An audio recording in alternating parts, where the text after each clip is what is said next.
I'm not 100% sure on how to say this EP's title, so if I mess it up, feel free to let me know I'm a dumbass. What's up everybody? It's Luke James, not the singer. If you're an indie artist looking for an album review and some promo, you can hit up Luke at redmattersite.com. But right now, we are going to talk about this Oddisee EP called Alwasta.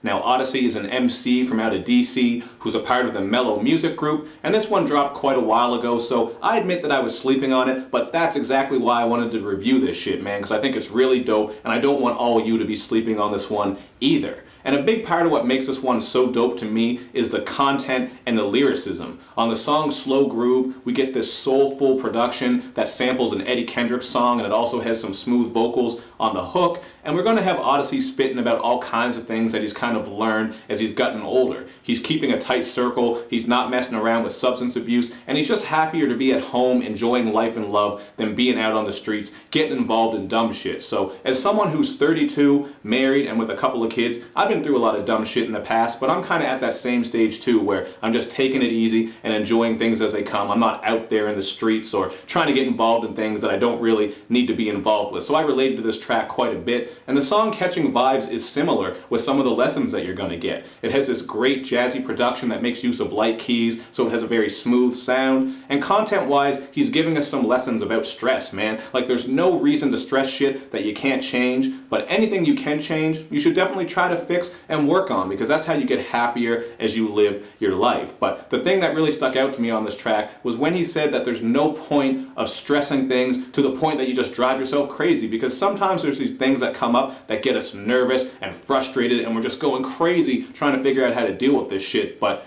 if you just take it easy and kind of chill and relax, you can work your way through it, and sometimes the problem is gone before the day even ends. So he's kind of teaching us a bit of patience, that sort of thing on this track. It's just really great, man. I like when MCs are giving us that wisdom and that thought-provoking content that we can all learn from and apply to our life. But he also goes into some more political content on here as well. I really like on Lifting Shadows how he gives his perspective as a Muslim American about all the shit that's going on with the fear-mongering, especially since 9/11 happened and some of these other terrorist attacks. You know how it is. A lot of people are scared of Muslims. They don't understand Muslim people and their ways, and everybody's just hating. And you know what's going on, man. I don't got to go into that great a detail. I'm not a political professor, a scientist, or any shit like that. You know what's going on in the world. You see it on the news. It's happening all around us, and it was great just to have his perspective as someone who experiences some of this shit. He talks about how when he's going to the airport, he sometimes has to face the discrimination and people are looking at him a certain way. They see that his name is Muslim because his name is Amir Mohammed, just things like that. So it was really great to get his perspective. I think we need that in hip-hop. I mean, we need different perspectives from everybody because that's how we learn from each other, and that's a part of what makes hip-hop great, is how people tell their story, which he definitely does all over this one.